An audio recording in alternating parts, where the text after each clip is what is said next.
The Winter War by Priscilla Shirer with Gina Detweiler. Part 2, A Time to Build. Chapter 8, Snow Day.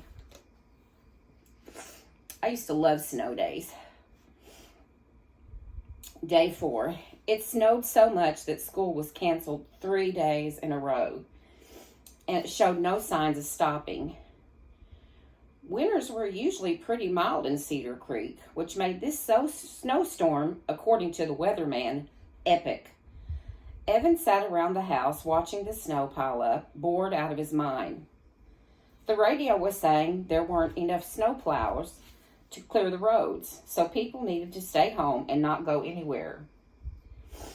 Everything was closed anyway, so there really wasn't anywhere to go. Evan and Xavier had spent the morning helping their father shovel the driveway and the sidewalk, which was just covered up again as soon as they had finished it. Evan had some fun playing in the snow, throwing snowballs at Xavier, but Xavier never fired back. He didn't seem interested in snowball fights. Evan figured he was still sulking after his failure at the battle. Their mom made tomato soup and grilled cheese sandwiches for lunch, which was Evan's favorite. But Xavier hardly ate anything. He went to his room right after and closed the door. "What is up with your brother?" asked Mom as Evan helped her clean up the dishes. Evan bit his lip. "Oh, he's probably just mad because he can't play basketball. You know how he is when he misses a game." He didn't want to tell his mom what was really the problem. As soon as they had returned from a horse, Xavier had taken that stick Ruach had given him and gone right to his room. He clearly did not want to talk about it. Evan looked out the window. "It's still snowing. Will it ever stop?" "It will be over by tomorrow morning," said his mom. "This is the most snow we've gotten all at once in a long time. 40 years, the weatherman said." 40 years? Something about that stuck in Evan's throat. 40. He wondered if there would be 40 inches of snow, too. There were at least 2 feet already. Xavier had left his phone on the kitchen table. Evan stared at it, amazed that Xavier would have let it out of his sight. He was never separated from his phone. Evan still had the phone they used to share, but it was pretty old and not nearly as cool. Evan picked up Xavier's phone and hit some of the buttons, trying it out. Then he decided to send a text to Manuel, who lived right across the street, hoping he might want to get together. "Hey, it's Evan. I'm using Xavier's phone. Want to hang out?" No answer. Manuel was probably deep into some sort of science project, like creating some electrical contraption to melt snow off the driveway. Evan dropped the phone back on the table, disappointed. He went to his room and picked up the book his grandfather had given him, a large picture book that had lots of stories about a prince warrior. He had read it so many times that the pages were starting to curl. He sat on his bed and opened the book. The pages fell open to a chapter called Winter. He had never seen that chapter before. The scene depicted a snowy landscape, much like the one he had witnessed during the battle. But on the side of the illustration was a dark spot, like a shadow. He almost didn't notice it at first, but the more he stared at the page, the bigger that dark spot seemed. He blinked, wondering if his eyesight was somehow to blame. There were words under the picture. And then it was winter for 40 days to test the heart of the Prince Warrior. A strange chill ran up his spine. 40 days? Ruach had just said 40. So the winter came to test them. And they had already failed that test on the very first day. But what would happen at the end of 40 days? A weird smell suddenly came out of the book, just like the smell of something rotting that had been in the garden. What had Manuel called it? Compress? Something like that. The smell was so bad that Evan shut the book. Then he noticed the crest on the front of the book was glowing slightly, and it was turning like a 3D image, rotating slowly, rising up from the cover. "Xavier!" he yelled, jumping up from the bed. "Come on, I think we're being called back." But Xavier didn't answer. Evan took a deep breath and put his hand over the top of the crest. Brianna texted Levi, but he didn't answer again. She knew something was wrong. Levi just was not himself. Even in a horror toss, where he was usually the fiercest of the fierce of the wrecking crew, he had barely wanted to fight at all. Finally, she went to Grandpa Tony, who was busy fixing the kitchen sink, as usual. That sink always seemed to be leaking. Besides, there wasn't much else to do in the house. Brianna's dog Star woke from a nap under the kitchen table and ran to her, demanding to be picked up. Brianna obliged, sitting down on the floor so the dog could jump into her lap. Brianna nuzzled her furry nose and scratched her behind the ears. "Grandpa, something's bothering Levi, and I don't know what to do about it. I think he's mad at me. He was acting really weird in, you know where." "You mean a horror toss?" Grandpa Tony grinned. "You can say it out loud, you know. It's okay. No one's around." "Well, you never know when one of my sisters might come barging in. They do that a lot." "Oh, I see." Grandpa Tony pulled himself up from under the sink so he could see his granddaughter. His face was tight and grim, as if he had some bad news. "I think I know what's bothering Levi," he said. "Mr. JR's in the hospital. He had surgery." "Surgery? What for? Is he sick?" "I don't know the details, but I'm sure Levi will tell you about it when he's ready." Brianna pushed the dog off her lap and stood up. "I should go over to the hospital. Can you drive me?" Grandpa Tony chuckled. "In this weather? Sorry, you'll have to wait till Mr. JR comes home. And for this storm to blow over. Can't go anywhere right now." "I feel so bad. I was joking around with Levi. I didn't know. I should really apologize." "Why don't you call him? He'd be glad to hear from you." "I've been texting him for 3 days. He hasn't answered." "I'm sure he will soon. Hey, how about finding me a bucket? I think there's one in the upstairs bathroom." Brianna went upstairs, but her sister Crystal was in the bathroom. Brianna knocked on the door. "I need a bucket," she yelled. "Just wait," said the annoyed voice on the other side. Brianna huffed a little, then went to her room to wait. Her sister Nikki was there studying for a test. "Don't make a sound," she ordered. Brianna tiptoed over to her bed and sat down. She could see the door of the bathroom across the hall still closed. She sighed. With 3 sisters, chances were always good that one of them would be in the bathroom. It was the only room in the house where any of them could go to be alone.